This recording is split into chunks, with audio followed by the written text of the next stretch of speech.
Hello students, ये chemical periodicity का second part है जिसमें हम पीएससी एग्ज़ाम्स के पीवाईक्यू डिस्कस कर रहे हैं। तो हमने 30 क्वेश्चंस फर्स्ट वीडियो में कंप्लीट कर लिए हैं। अब हम फर्स्ट से स्टार्ट करेंगे क्वेश्चंस को। और रिमेंबर, ये सारे ही पीवाईक्यूज़ हैं, सारे स्टेट एग्ज़ाम्स और नेशनल एग्ज़ाम्स के। हमारा नेक्स्ट क्वेश्चन है the total number of electrons involved in the conversion of ethanol to CO2। बच्चों, जब भी हम इथेनॉल से CO2 में कन्वर्ट करते हैं, मीन्स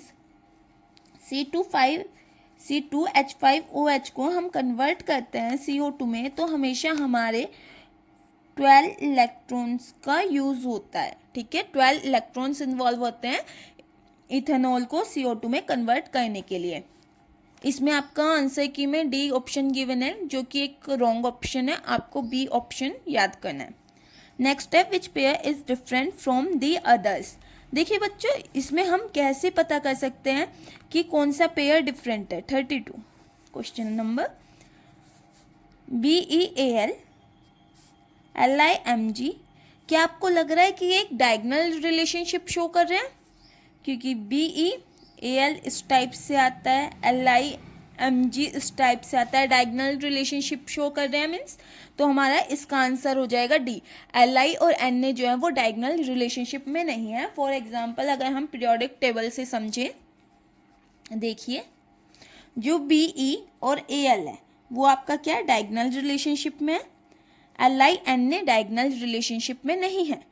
LiMg आपका डायगोनल रिलेशनशिप में है। नेक्स्ट एग्जांपल की कौन सा आपका, बोरोन सिलिकॉन का। देखिए ये भी बोरोन सिलिकॉन भी आपका एक डायगोनल रिलेशनशिप शो कर रहा है यहाँ से यहाँ तक। ठीक है, तो जो आपका फोर्थ आंसर है वो क्या है, एक डिफरेंट पेयर है जो डायगोनल रिलेशनशिप शो नहीं कर रहा है। देन हमारा आता है the ions O2 minus F negative Na positive Mg2 positive and Al3 positive iso electronic their ionic radii. Means ये जितने भी आपके आयंस हैं इन सबका इलेक्ट्रॉन सेम है। All carries 10 electrons.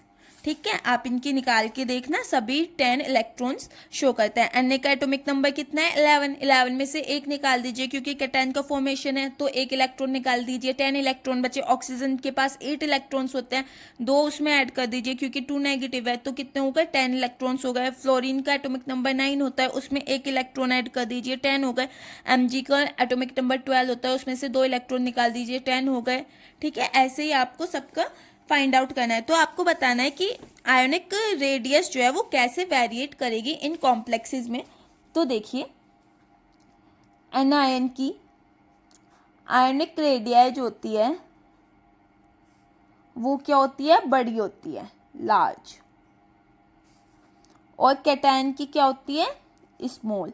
मीन्स जैसे जैसे कैटायन के ऊपर चार्ज बढ़ता चला जाएगा उसकी आयोनिक रेडियाई और छोटी होती चली जाएगी। और एनायंस के केस में क्या होता है, जैसे जैसे चार्ज बढ़ता चला जाएगा उसकी आयोनिक रेडियाई और बड़ी होती चली जाएगी। तो हमारे पास हमें क्वेश्चन में कौन कौन से आयंस गिवन है, O negative, F negative, Na positive, Mg2 positive, Al3 positive. अब देखिए बच्चों, O नेगेटिव पे क्या है, हायर नेगेटिव चार्ज। मीन्स इसकी जो आयोनिक रेडियाई है वो फ्लोरीन से ज़्यादा होगी क्योंकि ये सारे ही आइसो इलेक्ट्रॉनिक स्पीसीज हैं। आइसो इलेक्ट्रॉनिक का means same number of electron. Na, Mg, Al3, इनमें से बताइए सबसे छोटी किसकी होगी, Al3 पॉजिटिव। मैंने क्या बोला कि जितना ज़्यादा चार्ज बढ़ेगा उतनी ज़्यादा उसकी आयोनिक रेडियाई जो है वो छोटी होगी। तो Al3 पॉजिटिव को सबसे लास्ट में लिखो, then Mg2 positive, then Na positive. ठीक है, तो अब हमें ये चारों स्टेटमेंट पढ़ने हैं कौन सा करेक्ट है। Are decrease from O2 negative to F negative then increase. क्या इंक्रीज हो रही है आयोनिक रेडियाई, नहीं। Are significant increase from O2 negative to Al3। क्या O2 नेगेटिव से Al3 पॉजिटिव की तरफ जा रहे हैं, आयोनिक रेडियाई बढ़ रही है, नहीं बढ़ रही। A significant decrease from O2 negative to Al3 positive। yes, O2 negative से जब हम Al3 पॉजिटिव की तरफ जा रहे हैं तो आयोनिक रेडियाई क्या हो रही है, डिक्रीज हो रही है। रेडियस क्या हो रही है, डिक्रीज हो रही है। When we go O2 negative to Al3 positive. तो हमारा सी करेक्ट आंसर हो गया है। अब बच्चों देखिए, any two electron present in an orbital can be distinguish by. देखिए हमारे पास ऑर्बिटल में 2 इलेक्ट्रॉन प्रेजेंट हैं, 1 2, या ये पेयर्ड में भी हो सकते हैं 1 2। तो हमें कैसे पता चलेगा, हम कैसे आइडेंटिफाई कर सकते हैं कि 2 इलेक्ट्रॉन्स ऑर्बिट में किस पोजीशन में प्रेजेंट है। तो देखिए एजीम्यूथल क्वांटम नंबर L, क्या हम L से पता कर सकते हैं, 0 +1 -1 +1 0 -1। तो इसमें तो देखिए +1 हो गया दोनों की, इसमें क्या हो गया, एक की +1 हो गया, एक की 0। नहीं पता कर सकते हम कि हमारे कौन से स्टेट में है। मैग्नेटिक क्वांटम नंबर से भी नहीं पता कर सकते, लेकिन हाँ हम इलेक्ट्रॉन की जो स्पिन होती है उससे हम पता करते हैं। स्पिन हमारी 2 टाइप्स की होती है, +½ स्पिन, -½ स्पिन। ठीक है, जो +½ स्पिन होती है वो आपकी अपवर्ड डायरेक्शन में होती है, अपवर्ड, और -½ जो होती है वो डाउनवर्ड में होती है। तो इससे क्या पता चल सकता है, हमें पता चल सकता है कि जो इलेक्ट्रॉन्स है वो पेयर्ड है या नॉन पेयर्ड है। देखिए अगर हम इसमें L, अगर आप बोलो कि मैम इससे L भी तो पता चल सकता है, देखिए जब मैं इसका L निकालूंगी एज़ोमेथल क्वांटम नंबर तो +1 आएगा, और इसमें भी अगर मैं एज़ोमेथल क्वांटम नंबर निकालती हूँ तो इसमें +2 आएगा। ठीक है, तो इससे हमें पता नहीं चल रहा है कि 1 है या 2 है। +2 क्यों, क्योंकि 2 इलेक्ट्रॉन एक साथ पेयर्ड है। लेकिन हम स्पिन फॉर्मूले से निकाल सकते हैं कि हमारी स्पिन जो है वो अपवर्ड डायरेक्शन में है या डाउनवर्ड डायरेक्शन में है, उसके स्पिन क्वांटम नंबर से। Next 35 of the following pairs, the one containing examples of metalloid elements in the periodic table is। अब बच्चों आपको बताना है कि मेटलोइड्स कौन सा पेयर इसमें मेटलोइड्स का है। मेटलोइड्स का मतलब होता है जो मेटल नॉन मेटल दोनों की कंडीशंस को शो करे, उसे हम बोलते हैं कि मेटलोइड्स है। बच्चों अगेन हम इस क्वेश्चन को किससे सॉल्व करेंगे, पीरियोडिक टेबल से। मेटलोइड्स है, आपको पीरियोडिक टेबल याद होनी चाहिए, फोकस कीजिए, और उसमें आपको डिस्टिंग्विश करना आना चाहिए कौन से मेटलोइड्स है, कौन से नॉन मेटल्स और कौन से मेटल्स, और कौन सा ब्लॉक कहाँ पर प्रेजेंट है। ये S ब्लॉक है, ये P ब्लॉक है, ये D ब्लॉक है, ये F ब्लॉक है। ठीक है बच्चों, देखिए जो बोरोन है, सिलिकॉन, जर्मेनियम, ये जितने भी आपके येलो कलर से फिल्ड अप हैं, ये सारे क्या हैं, आपके मेटलोइड्स हैं। अब हमें देखना है मेटलोइड्स का पेयर, चेकआउट करिए। Na और K ये क्या है, ये तो हमारी S ब्लॉक के एलिमेंट्स हैं।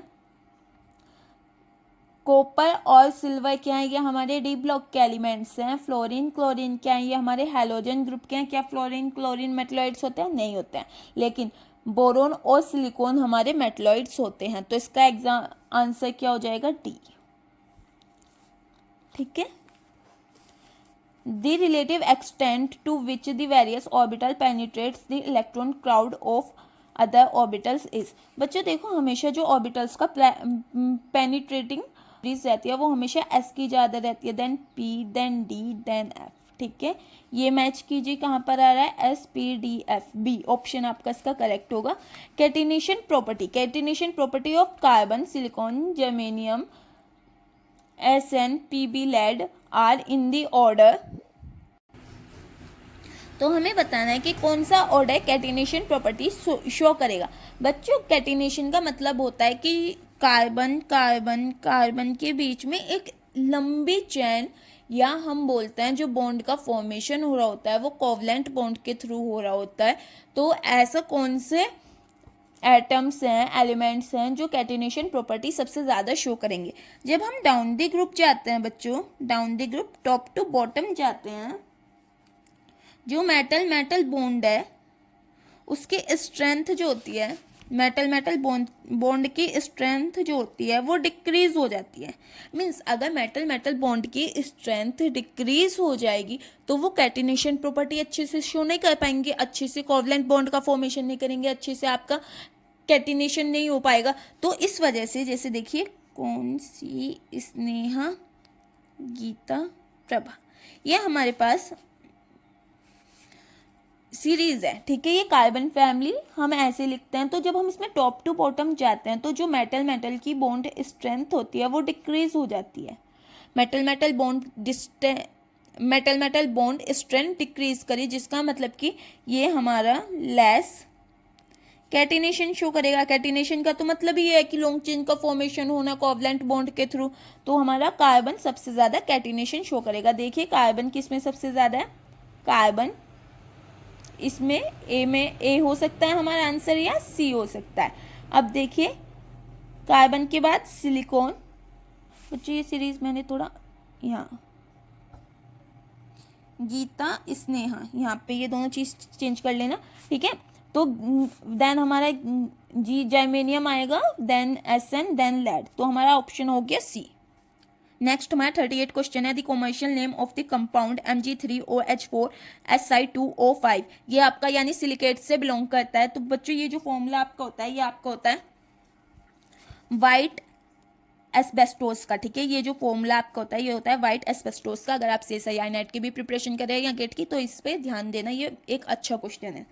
तो वाटर ग्लास का क्या फॉर्मूला होता है, मैं आपको ये फॉर्मूले लिखवा देती हूँ। अगर हो सकता है कि ये आपकी बार वाटर ग्लास का पूछ लें या सोडा ग्लास का, ठीक है। तो आप ये नोट डाउन कर लीजिए। वाटर ग्लास का फॉर्मूला आपका होता है वाटर ग्लास Na2SiO3, जिसे हम बोलते हैं सोडियम सिलिकेट, और K2SiO3, इसे हम बोलते हैं पोटेशियम सिलिकेट। ये हमारा फायर प्रोफाइलिंग में काम आता है या केमिकल रिएजेंट की तरह काम करता है। ये एक एडेसिव इन नेचर होता है।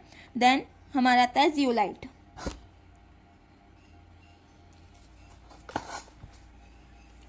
जियोलाइट जो है वो आपका एक एल्यूमिनियम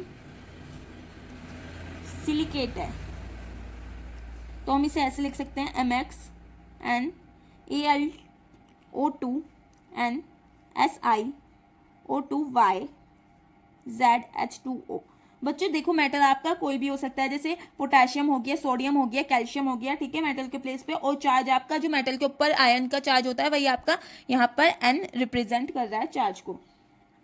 ये आयन एक्सचेंज मटेरियल में काम आता है, डिटर्जेंट में और प्योरिफिकेशन में, और वाटर को सॉफ्टन करने में भी ये जियोलाइट काम आता है। तो नेक्स्ट है आपका सोडा ग्लास।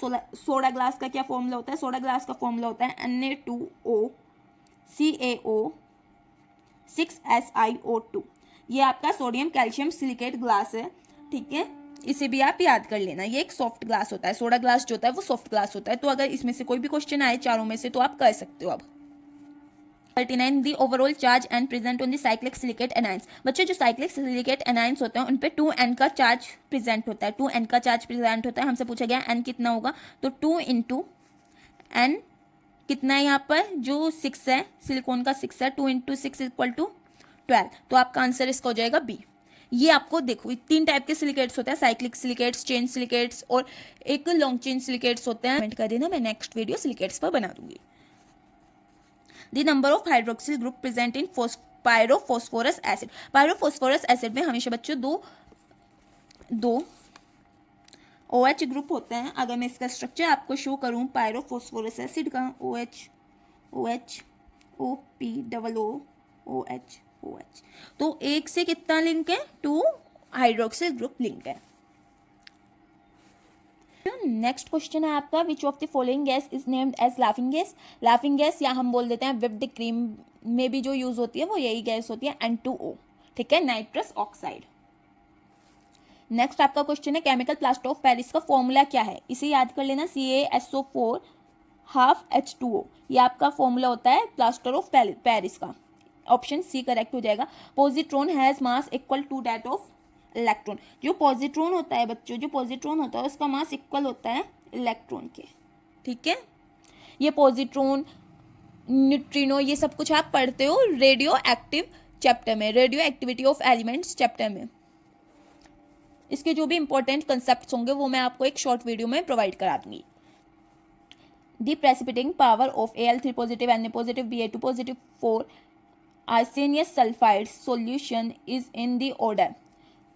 इसका बच्चों आपका आंसर होने वाला है 3Al3 positive, Ba2 positive, Na positive. अब ये हमें कैसे पता, देखिए बच्चों जितनी ज़्यादा हायर ऑक्सीडेशन स्टेट होगी, higher oxidation state more precipitation, means जितना ज़्यादा प्रेसिपिटेशन होगा उतनी ज़्यादा हाई ऑक्सीडेशन होगी। तो हमें इसमें क्या पूछा है, प्रेसिपिटेशन का ही ऑर्डर पूछा है। तो सबसे ज़्यादा ऑक्सीडेशन ने स्टेट किसकी है, एल्यूमिनियम की। तो Al3 पॉजिटिव आया, देन Ba2 पॉजिटिव आया, देन Na पॉजिटिव। इसका आंसर हो गया डी।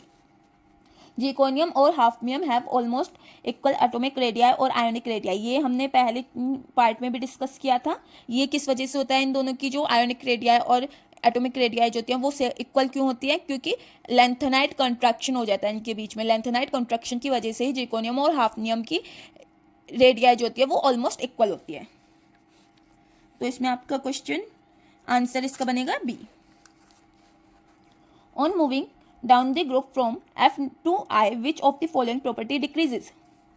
जब हम पीरियोडिक टेबल में टॉप से बॉटम जाते हैं तो हमारी इलेक्ट्रोनेगेटिविटी क्या करती है, डिक्रीज करती है। ये हमें पहले से ही पता है। तो देखिए कि इसमें इलेक्ट्रोनेगेटिविटी गिवन है। हाँ, डी आंसर हो गया आपका। Choose the correct order for electron affinity. हमें इलेक्ट्रॉन एफिनिटी का ऑर्डर बताना है। बच्चों देखिए अगेन हमने जैसे उससे टिपो ऑक्सीजन फैमिली का पढ़ा था, इसमें हम पढ़ते हैं फ्लोरीन फैमिली का। Fluorine, chlorine, bromine, iodine. देखो बच्चों ये तो कोई आपका एक्सेप्शन शो नहीं करते, लेकिन जो फ्लोरीन होता है उसका छोटा साइज होता है लेकिन हाई इलेक्ट्रोनेगेटिविटी होती है, इसलिए उसकी इलेक्ट्रॉन एफिनिटी कम होती है देन क्लोरीन। फिर आएगा आपका ब्रोमीन, फिर आएगा आपका आयोडीन। इसे याद रखना, मैच कीजिए। क्लोरीन की सबसे ज्यादा, ठीक है, then fluorine, bromine, B answer आपका। Which of the following will react most vigorously with water?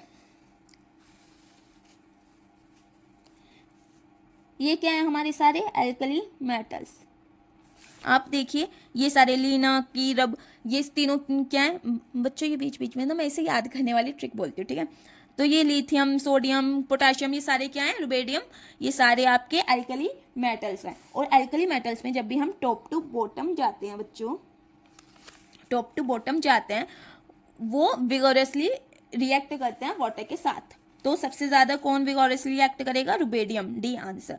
In hydrolith the metal present is बच्चों हाइड्रोलिथ जो होता है, हाइड्रोलिथ, ये नेक्स्ट क्वेश्चन है आपका 49। हाइड्रोलिथ जो होता है उसे हम बोलते हैं कैल्शियम हाइड्राइड। हो सकता है नेक्स्ट टाइम हाइड्रोलिथ की जगह कैल्शियम हाइड्राइड नेम से आ जाए क्वेश्चन, तो आपको ये भी पता होना चाहिए। हाइड्रोलिथ जो होता है उसे हम कैल्शियम हाइड्राइड बोलते हैं। तो इसमें कौन सा मेटल प्रेजेंट होता है, कैल्शियम। आंसर लगाइए ए। बच्चों नेक्स्ट आपका क्वेश्चन है 50 question. Which of the following compound contains cation having non noble inert gas outermost configuration? Means आपको वो कंपाउंड बताना है जिसकी नोबल गैस कॉन्फ़िगरेशन नहीं है। देखिए CaCl2 की नोबल गैस कॉन्फ़िगरेशन होती है, NaCl की भी नोबल गैस कॉन्फ़िगरेशन होती है। मींस नोबल गैस कॉन्फ़िगरेशन का मीन्स उससे रिलेट करती है, उसके जैसे ही आउटर मोस्ट शेल में 8 इलेक्ट्रॉन प्रेजेंट होते हैं। अब देखिए हम बात करते हैं CuCl की। जो आपका CuCl होता है वो सूडो नोबल कॉन्फ़िगरेशन शो करता है due to the present of 18 outermost electron. मैं लिख के दिखाती हूँ, आर्गन 3d10, ठीक है। ये आपकी CuCl की कॉन्फ़िगरेशन है, Cu पॉजिटिव की, ठीक है। Cu पॉजिटिव की इलेक्ट्रॉनिक कॉन्फ़िगरेशन है जिसमें क्या है 3d10 इलेक्ट्रॉन्स। तो इसमें हमारे 3s2 भी प्रेजेंट होगी, 3p6 भी प्रेजेंट होगी। तो आउटर मोस्ट कितने हुए, आउटर मोस्ट शेल इलेक्ट्रॉन कितने हुए बच्चों, 6, 7, 8, 10, 18। तो 18 आउटर मोस्ट शेल इलेक्ट्रॉन हुए। तो ये क्या है हमारी एक pseudo noble gas configuration. If 8 होता, अगर ये 8 वैलेंस शेल इलेक्ट्रॉन होते तो तब हम इसे बोलते कि ये एक नोबल गैस कॉन्फ़िगरेशन है। हमसे क्या पूछा है, नॉन नोबल गैस कॉन्फ़िगरेशन। तो इसका आंसर आएगा डी। सबसे पहले आपको एनायन को अलग करना है, कैटायन का फॉर्मेशन करना है मेटल को, मेटल में, ठीक है। फिर देन आपको उसकी इलेक्ट्रॉनिक कॉन्फ़िगरेशन लिखनी है उसके चार्ज के अकॉर्डिंग। देन आपको आउटर मोस्ट शेल के इलेक्ट्रॉन्स काउंट करना है। जैसे मैंने 3d10 लिख दिया, इसका मतलब ये नहीं है कि सिर्फ 3d10, वहाँ पे 3s ऑर्बिटल भी प्रेजेंट होगी, 3p ऑर्बिटल भी। फिर आपको आउटर मोस्ट शेल इलेक्ट्रॉन के काउंट करने हैं और फिर जो आपके नंबर ऑफ इलेक्ट्रॉन्स आएंगे उससे आपको पता चलेगा कि नोबल गैस कॉन्फ़िगरेशन है या नहीं है। अगर 8 है तो वो नोबल गैस कॉन्फ़िगरेशन है, अगर नहीं है 8 तो वो आपकी नॉन नोबल गैस कॉन्फ़िगरेशन है, अगर 18 है तो वो सूडो नोबल गैस कॉन्फ़िगरेशन है। बच्चों नेक्स्ट क्वेश्चन में आपको बताना है विच of the following is smaller in size, N3 negative, O2 negative, F negative, Na positive. हमने देखा कि जो कैटायन होता है वो स्मॉलर इन साइज होता है कंपेरिजन टू एनायन। तो इसका आंसर क्या हो गया, D, Na positive. Which among of the following is most soluble in water. आपको बताना है कि इन सब में से कौन सा सबसे ज्यादा वाटर में सोल्यूबल है। इसका एग्जांपल हो जाएगा, आंसर हो जाएगा आपका बी, NaClO4 नेगेटिव जो होता है वो सबसे ज्यादा सोल्यूबल होता है in water. The photographic film is coated with the emulsion of, जो आपकी फोटोग्राफिक फिल्म होती है वो किसके इमल्जन से क्रिएट की जाती है बच्चों, ये आपका आंसर आएगा इसका। जो फोटोग्राफिक फिल्म होती है उसका हमें जो कोट, उस पर जो कोट होता है वो किस इमल्जन से होता है, हमें पता है कि जो AgBr है वो एक अच्छा प्रेसिपिटेशन फॉर्म करता है। प्रेसिपिटेशन फॉर्म होगा मीन्स अच्छी फिल्म फॉर्म कर सकता है, एक अच्छा कोट बना सकता है, तो इसके लिए इसका आंसर आपका सी होगा। लिथोपोन, लिथोपोन क्या होता है? लिथोपोन बच्चों ये एक तरीके का वाइट पिगमेंट होता है। ये मिक्सचर होता है बैरियम सल्फेट का प्लस जिंक सल्फेट का, सल्फाइड का। बैरियम सल्फेट का और जिंक सल्फाइड का ये मिक्सचर होता है। ये एक white pigment colour in nature होता है। इसे हम पेंट में यूज करते हैं, रबड़ में यूज करते हैं, पेपर में यूज करते हैं, और एक ये नॉन टॉक्सिक इन नेचर होता है। अब हमसे क्या पूछा गया है? लिथोपोन का मिक्सचर पूछा गया है कि लिथोपोन किस चीज से बनाया जाता है, किन दो सबस्ट्रेट से बनाया जाता है। तो देखिए BaSO4 ए ही आपका आंसर है, barium sulphate and zinc sulphide. Next है लुकास रिएजेंट, सबसे ज्यादा इंपॉर्टेंट रिएजेंट है, ये आप याद ही कर लेना। लुकास रिएजेंट जो होता है उसमें हम कंसंट्रेटेड HCl और जिंक क्लोराइड को लेते हैं, ठीक है, एनहाइड्रस जिंक क्लोराइड। इसका आंसर हो गया concentrated HCl plus anhydrous zinc chloride A. Philosopher wool is, बच्चों फिलोसफर वूल जो होती है वो आपकी ZNO होती है, याद कर लेना। फिलोसफर वूल, वूल ये इसका नेम है। नेक्स्ट हमारा क्वेश्चन है कैल्शियम और आर्गन में ये जो हमारे 40-40 लिखे हुए हैं ये आइसोटोप्स हैं, आइसोमर्स हैं, आइसोबार्स हैं, आइसोन्यूट्रॉन है। तो बच्चों जब भी हमारा एटॉमिक मास सेम होता है किसी भी 2 एलिमेंट्स का तो हम उसे बोलते हैं आइसोबार्स। तो इसका आंसर हो जाएगा सी। अब है मोहर सोल्ट। मोहर सोल्ट क्या होता है? मोहर सोल्ट आपका डबल सोल्ट होता है, ठीक है। मोहर salt slightly acidic in nature होता है और डबल सोल्ट इन नेचर होता है। तो हमसे क्या पूछा गया है? मोहर सोल्ट इज एसिडिक सोल्ट नहीं, अल्कलाइन सोल्ट नहीं, सिंपल सोल्ट नहीं, डबल सोल्ट। डबल सोल्ट होता है स्लाइटली एसिडिक इन नेचर होता है, जिसे हम न्यूट्रल भी बोल सकते हैं। क्लियर बच्चों? इसका फॉर्मूला लिख लीजिए आप मोहर सोल्ट का, अगर पूछा जाए, क्योंकि इन CSIR नेट उन्होंने फॉर्मूला भी पूछा है। FeSO4 NH4 twice SO4 points H6H2O, ferrous ammonium sulfate neutral होता है वैसे, but in some cases it can be slightly acidic. और बच्चों ये डबल सोल्ट भी होता है, डबल सोल्ट। अब नेक्स्ट क्वेश्चन हमें करना है लूनार कॉस्टिक। बच्चों लूनार का मीन्स होता है लूनार कॉस्टिक। 59th क्वेश्चन है lunar caustic is sodium nitrate, silver nitrate, caustic soda या कॉस्टिक पोटाश। बच्चों लूनार का मतलब होता है सिल्वर, तो जो लूनार कॉस्टिक है उसे हम बोलते हैं सिल्वर नाइट्रेट। लूनार कॉस्टिक क्या होता है? Silver nitrate means AgNO3। AgNO3 क्या है आपका? सिल्वर नाइट्रेट और लूनार कॉस्टिक, ठीक है। ये एक एनालिटिकल रिएजेंट है जो बहुत ज्यादा काम आता है। In the period from left to right, left से राइट जाने में द टेंडेंसी ऑफ इलेक्ट्रोनेगेटिविटी क्या करती है? इंक्रीज करती है। हमने क्या पढ़ा है कि जो इलेक्ट्रोनेगेटिविटी है वो लेफ्ट टू राइट जाने पर इंक्रीज करती है, तो देखिए इंक्रीज भी इसका आंसर होगा। सेफियर इज एन ओरो। सेफियर एक बहुत अच्छा जेम स्टोन होता है जिसे हम हिंदी में बोलते हैं नीलम। सेफियर, ठीक है। सेफियर हमें एक ओर से मिलता है जिसे हम बोलते हैं नीलियम। और कौन सा होता है बच्चों? और होता है हमारा एल्यूमिनियम ऑक्साइड मीन्स Al2O3। सेफियर नीलम हिंदी में बोलते हैं, जो शनि की दशा में पहना जाता है। तो इसका हमारा आंसर क्या हो गया? Sapphire is an ore of copper नहीं, जिंक नहीं, एल्यूमिनियम, क्योंकि हमने देखा कि कौन से ओर से निकलता है? Al2O3 से। द फॉर्मूला ऑफ कायरोलाइट इज, हमसे क्या पूछा गया है? कायरोलाइट का फॉर्मूला पूछा गया है इन क्वेश्चन नंबर ऑफ 62।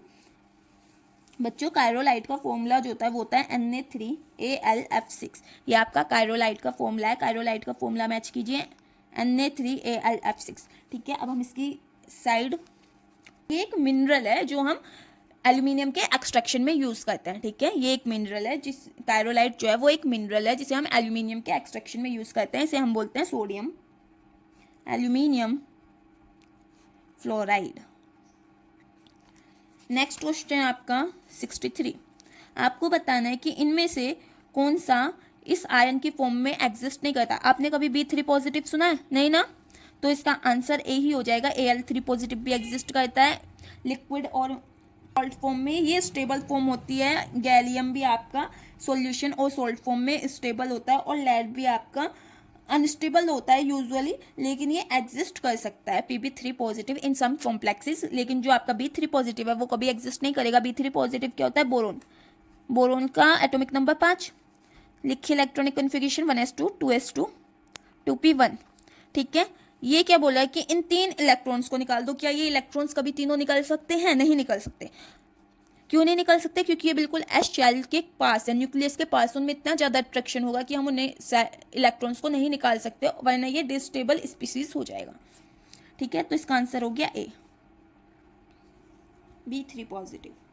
सॉल्यूशन में एग्जिस्ट नहीं कर सकता, ये सिर्फ कोवलेंट बॉन्डेड कंपाउंड में एग्जिस्ट कर सकता है due to its small size. बच्चों देखो, इस क्वेश्चन में ना कंप्लीट इन्फॉर्मेशन नहीं दी गई है कि आपको एक्वस सॉल्यूशन में बताना है या सॉल्ट की फॉर्मेशन में बताना है। तो इसलिए अगर एक्वस सॉल्यूशन बोलते हैं तो आपका B3 पॉजिटिव आयन हो जाएगा कि जो कभी भी एग्जिस्ट नहीं करेगा। अब नेक्स्ट है इनऑर्गेनिक बेंजीन हम किसे बोलते हैं? ऑर्गेनिक बेंजीन तो आप सबको पता ही है, लेकिन इनऑर्गेनिक बेंजीन किसे बोलते हैं? इनऑर्गेनिक बेंजीन हम बोलते हैं बोराजीन को। बोराजीन का दूसरा नाम है बोराजोल। ठीक है, अब बच्चों नेक्स्ट 65वां क्वेश्चन है हमारा प्रोड्यूसर गैस।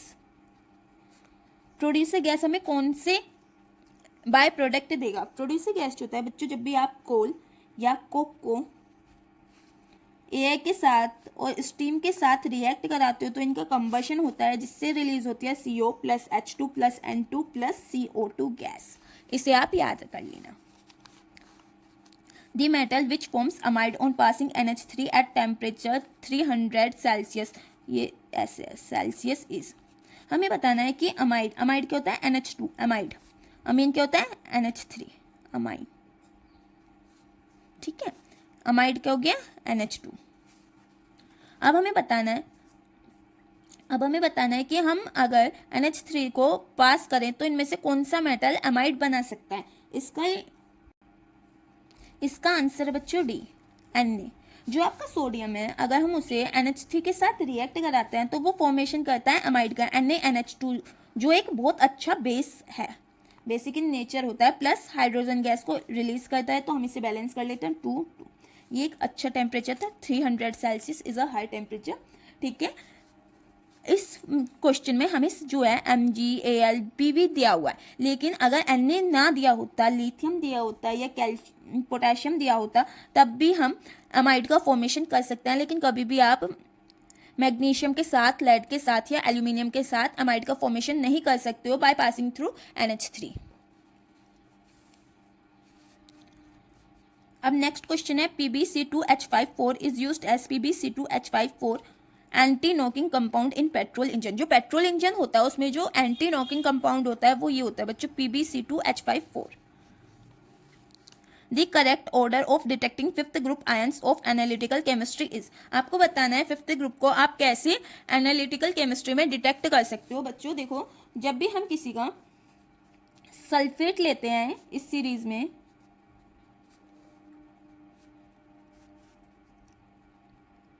जो आपका बेरिलियम होता है वो लीस्ट सोल्यूबल होता है, जो कैल्शियम सल्फेट होता है वो हाईली सोल्यूबल इन वाटर होता है, तो जिसकी वजह से ये क्या है? Highly soluble. और BSO4 क्या है? Less soluble. तो ये लेस सोल्यूबल है तो ये क्या देगा? प्रेसिपिटेशन देगा। प्रेसिपिटेशन देगा तो हम इसे इजीली डिटेक्ट कर सकते हैं, जल्दी से हम इसे बाहर निकाल सकते हैं, क्योंकि प्रेसिपिटेशन का फॉर्मेशन जल्दी होता है। तो इसमें हमारा बेरिलियम होगा, देन स्ट्रोंटियम होगा, देन हमारा कैल्शियम होगा। In Bhopal gas tragedy the compound responsible was. जो भोपाल गैस ट्रेजेडी हुई थी उसमें हमारा कौन सा कंपाउंड था जिसके एक्सप्लोजन से ये ट्रेजेडी हुई थी, वो आपको बताना है। तो बच्चों इसमें जो आपका कंपाउंड था वो था मिथाइल आइसोसाइनेट, जिसे हम इन शॉर्ट फॉर्म बोलते हैं MIC। 1984 में भोपाल में ये ट्रेजेडी हुई थी। जो मेजर कॉन्सिक्वेंसेस था, जो मेजर एक्सप्लोसिव इन नेचर था, मतलब जिसकी वजह से ब्लास्ट हुआ था, वो वो था मिथाइल आइसोसाइनाइड, जिसे हम बोलते हैं CH3NCO। लेकिन कुछ बाय प्रोडक्ट गैसेस भी थी जो उस टाइम एक्सप्लोसिव हुई थी, जैसे HCN, फोस्जीन, ये भी आपसे पूछा जा सकता है, COCl2। ठीक है, ये और कुछ बाय प्रोडक्ट की गैसेस थी जो रिलीज हुई थी इस एक्सप्लोजन में। ये इंपॉर्टेंट है, ये आपका नेट में भी पूछा गया है, गेट में भी पूछा गया है आई थिंक, और ये MP में भी पूछा गया है, MP के PSC एग्जाम में, तो इसे अच्छे से याद रखना। बच्चों नेक्स्ट क्वेश्चन है आपका, which one of the following has maximum number of atoms. आपको नंबर ऑफ एटम्स निकालना है। मैं कार्बन के निकाल के दिखा दूंगी आपको, और सबके आपको अपने आप प्रैक्टिस करके निकालने हैं। अगर नहीं निकलते हैं तो कमेंट करना, ठीक है। तो देखिए जो हमारा ए ऑप्शन है उसमें क्या है, 24 ग्राम ऑफ कार्बन, 12 उसका एटॉमिक मास है। तो बच्चों हमें जब भी ऐसे एटम्स निकालने होते हैं तो हम फॉर्मूला यूज करते हैं, गिवन मास इन ग्राम अपॉन एटॉमिक मास ग्राम पर मोल। जो आपका एटॉमिक मास होता है वो ग्राम पर मोल में होता है, और जो गिवन मास है वो हमें ग्राम में गिवन है। तो लिखिए 24/12 ग्राम पर मोल, और यहाँ पर ग्राम, ग्राम से ग्राम कैंसिल हो गया, 2 इक्वल टू 2 मोल हमारे पास क्या है, कार्बन के 2 मोल हमें मिले। तो अब जो कार्बन के 2 मोल हैं आप उन्हें एवोगैड्रो नंबर से इंटू करोगे तो हमें क्या मिल जाएंगे, एटम्स मिल जाएंगे, इंटू 10⁻23 एटम। बच्चों जो एवोगैड्रो नंबर होता है उसकी जो यूनिट होती है वो होती है आपकी एटम पर मोल, और हमें यहाँ क्या कितने मिले हैं, 2 मोल। ये पर मोल है, ये मोल है, तो इसको इससे कैंसिल कर दीजिए क्योंकि हमें चाहिए सिर्फ एटम। तो जब हम इसे इसमें इंटू करेंगे तो हमारा रिजल्ट आएगा 12.046 इंटू 10⁻23 एटम्स। ठीक है, तो कार्बन के पास 24 ग्राम में 12.046 इंटू 10⁻23 एटम्स प्रेजेंट है। ऐसे ही आप सबके निकालना, इसका आंसर फर्स्ट ही है। सबके निकालोगे तो आपको थोड़ी प्रैक्टिस हो जाएगी कि हमें कैसे एटम्स निकालने होते हैं। आपको निकालनी है ऑक्सीडेशन स्टेट एसिड की, S2F2 की, Na2S2O3 की। देखिए सबसे पहले हम एसिड की निकालते हैं। तो 8x equal to 0, x equal to 0 upon 8 equal to nothing but 0। ठीक है, तो हमारी फर्स्ट की ऑक्सीडेशन स्टेट क्या आ गई, 0। देन S2F2, हमें पता है फ्लोरीन की -1 होती है, इंटू 2 करेंगे, प्लस में 2x करेंगे equal to 0, 2x equal to 2, इधर जाएगा तो प्लस में चला जाएगा ये, x equal to 2 upon 2 equal to 1। Next हमारा थर्ड क्या है, Na2S2O3। Na के ऊपर एक चार्ज होता है तो 2 Na तो हम 2 लेंगे, प्लस 2x क्योंकि हमें सल्फर की निकालनी है, 2x कितने सल्फर है, 2 है, प्लस ऑक्सीजन की -2 इंटू 3 इक्वल टू 0। कोई भी चार्ज नहीं है आपके मॉलिक्यूल पर, कॉम्प्लेक्स पर, तो इसलिए हमने इक्वल टू 0 लिया। अब देखिए 3 2 6 -6, 2 प्लस 2x इक्वल टू 0, तो ये क्या बना, -4, 2x equal to 0, x equal to 4, 2x, x equal to 2। तो हमारे सेकंड की क्या वैल्यू आई, 2, क्योंकि ये जो माइनस का 4 है इस साइड जाके प्लस का 4 हो जाएगा 0 की साइड जाके। तो हमारे पास हमें 3 ऑक्सीडेशन स्टेट मिली, 0 1 2। तो चेक कीजिए 0 1 2, बी इसका आंसर है। The correct order for the value of second ionization potential of carbon, nitrogen, oxygen and fluorine। बच्चों इसमें सिर्फ आपको सबसे पहले इलेक्ट्रॉनिक कॉन्फ़िगरेशन लिखनी है। पहले एक इलेक्ट्रॉन निकालिए, फिर दूसरा इलेक्ट्रॉन निकालिए। जब एक इलेक्ट्रॉन निकालने के बाद जब आपको दूसरे इलेक्ट्रॉन निकालने के लिए जो एनर्जी चाहिए वही आपकी आयनाइजेशन एनर्जी होगी, सेकंड आयनाइजेशन पोटेंशियल एनर्जी होगी। तो उस केस में आपको फिर जो फुलफिल्ड है और हाफ फिल्ड है उसकी आयोनाइजेशन एनर्जी ज़्यादा होगी देन लेस फिल्ड। ठीक है, तो इसे आप अपने आप करोगे। मैंने स्टार्टिंग में 2-3 क्वेश्चन करा दिए हैं, इस टाइप के। अगर नहीं होता तो कमेंट करना। Which element is non conducting in dark but becomes conducting in presence of light and is used as photo receptor in xerox machine. Xerox machine में जो फोटो रिसेप्टर होता है वो कौन सा होता है वो आपको बताना है। तो बच्चों जीरोक्स मशीन में जो फोटो रिसेप्टर होता है इसे याद कर लेना, वो सेलेनियम होता है। ठीक है, select the incorrect statement regarding graphite. हमने ये पहले पार्ट में भी पढ़ा था ग्रेफाइट के बारे में। ये क्या है, कार्बन का एलोट्रोप है। यस, ये स्ट्रोंगर होता है देन स्टील, बिल्कुल सही बात है। बैड कंडक्टर ऑफ इलेक्ट्रिसिटी, गलत। जो हमारा ग्रेफाइट होता है वो एक बहुत अच्छा कंडक्टर है इलेक्ट्रिसिटी के लिए, ठीक है। तो सी आपका इनकरेक्ट हो जाएगा, यही आपका आंसर है। और इसमें सिंगल लेयर प्रेजेंट होती है, ये भी आपकी सही है। 75 question. In the following given option, the compounds are arranged in the order of increasing value of a property and the property is given within parenthesis with the option. Figure out incorrect option. हमें इन तीनों option, इन चारों option में से incorrect option बताना है। बच्चों देखो, last से चलते हैं। BF3, BF3 में क्या होता है, 2p ओवरलैपिंग होती है, बहुत अच्छी ओवरलैपिंग होती है, जिससे कि ये सबसे ज़्यादा अच्छा लुईस एसिड है। देन BCl3 में होती है, BCl3 में 2p 3p की ओवरलैपिंग होती है, जो अच्छी खासी हो जाती है, पर 2p से कम अच्छी होती है। देन आपका आता है BBr3, जैसे जैसे साइज का इंक्रीमेंट होगा ओवरलैपिंग की जो स्ट्रेंथ है वो डिक्रीज होती चली जाएगी, तो ये ऑर्डर हमारा सही है। देन है आपका बॉइलिंग पॉइंट। बॉइलिंग पॉइंट हम मेजर करते हैं एज पर दी मोलिकुलर वेट। तो देखिए इसमें क्या है, सबके साथ हाइड्राइड ऐड है, इसमें क्या है ऑक्सीजन, तो ऑक्सीजन का सबसे ज़्यादा बॉइलिंग पॉइंट होगा। हाइड्राइड इसमें भी है लेकिन ऑक्सीजन का सबसे ज़्यादा बॉइलिंग पॉइंट होता है। देन हम चलेंगे एज पर दी मोलिकुलर वेट। वाटर का बॉइलिंग पॉइंट सबसे ज़्यादा होगा on the basis of molecular weight and it's good hydrogen bonding, ठीक है। देन हम मोलिकुलर बेस पे ये सीरीज लगाएंगे। इसका सबसे ज़्यादा मास होता है टी का, देन सिलेनियम का, देन सल्फर का, ठीक है। लेकिन देखिए मैं इसमें आपको बता देती हूँ NH3 और PH3, NH3 PH3 इनके बॉन्ड एंगल पूछे गए हैं। आपको पता है कि NH3 पे एक लोन पेयर प्रेजेंट होता है, PH3 is a Drago molecule. Drago molecule बच्चों वो होते हैं जो सेकंड और थर्ड पीरियड से ऑनवर्ड्स होते हैं और जो इनके साइड एटम होते हैं वो स्मॉल होते हैं, उन्हें हम बोलते हैं ड्रैगो मॉलिक्यूल। तो इनकी जो एंगल होते हैं वो इसके कंपैरिजन में बड़ा होता है, क्योंकि यहाँ पर लोन पेयर का रिपल्जन नहीं होता। ये जो लोन पेयर होता है ये इसमें रिपल्जन क्रिएट करके इनका जो एंगल है उसे क्या कर देता है, शॉर्टन कर देता है, ठीक है। तो इसलिए इसमें आपका ये ऑप्शन गलत है। देन जैसे जैसे आप कार्बोनेट्स में CaCO3 SR बेटा MgCO3 SrCO3 BaCO3, बच्चों जैसे जैसे आप अल्कलाइन अर्थ मेटल सीरीज के कार्बोनेट्स में डाउन द ग्रुप जाते हो तो डिकम्पोजिशन क्या हो जाता है, इंक्रीज हो जाता है। तो ये भी आपकी सीरीज सही है। तो जो BA का कार्बोनेट है उसका डिकम्पोजिशन सबसे ज़्यादा होगा, ठीक है, डिकम्पोजिशन टेम्परेचर सबसे ज़्यादा होगा।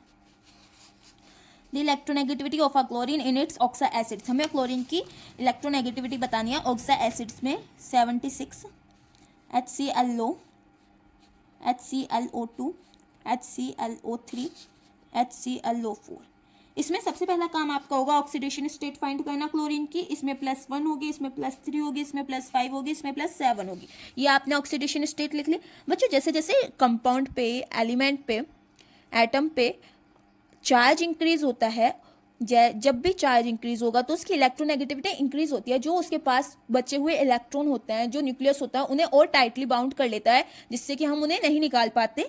तो इसलिए सबसे ज़्यादा इलेक्ट्रोनेगेटिविटी किसकी होगी, जिसकी सबसे ज़्यादा हायर ऑक्सीडेशन स्टेट है। तो मैच कीजिए, increasing from HClO to HCl4, decreases from HClO to HCl4, remains the same, first decrease and then increase. हमने क्या देखा कि सबसे ज़्यादा इंक्रीज हो रही है, इंक्रीज कर रही है HClO से HClO4 तक, ठीक है। तो इसकी हाई ऑक्सीडेशन स्टेट है तो इसकी इलेक्ट्रोनेगेटिविटी भी ज़्यादा होगी। नेक्स्ट है हमारा, in a buckyball each carbon atom is bounded to 3। इसमें आपका आंसर आएगा 3 एडजेसेंट कार्बन एटम। वो मैं समझा देती हूँ। देखिए एक फ्लोरीन की फ्रेगमेंट होती है जिसे हम बोलते हैं C60, ठीक है। तो जो कार्बन होते हैं, जो कार्बन है इसमें 3 सिग्मा बॉन्ड बनाता है, 1 2 3 सिग्मा बॉन्ड बनाएगा। 2 तो वो अपनी रिंग में बनाएगा, हो सकता है वो हेक्सागोनल के साथ बना रहा हो या पेंटागोनल के साथ। तो मैं यहाँ पर हेक्सागोनल शो कर देती हूँ, पेंटागोनल शो कर दी, ठीक है। और नेक्स्ट जो होगा वो आउटर रिंग के साथ बनाएगा। तो टोटल इसमें 3 एडजेसेंट कार्बन प्रेजेंट होते हैं एक कार्बन के साथ। इसे आप याद कर लेना, फ्लोरीन के केस में C60 होता है, ठीक है। उसे हम बकीबॉल भी बोलते हैं। ये केमिकल प्योरिसिटी की आपके सारी PYQ कंप्लीट हो। नेक्स्ट वीडियो में हम नेक्स्ट लेक्चर स्टार्ट करेंगे, नेक्स्ट चैप्टर, जो कि आपका होगा chemical bonding. Stay tuned for more videos. Like, share and subscribe my channel.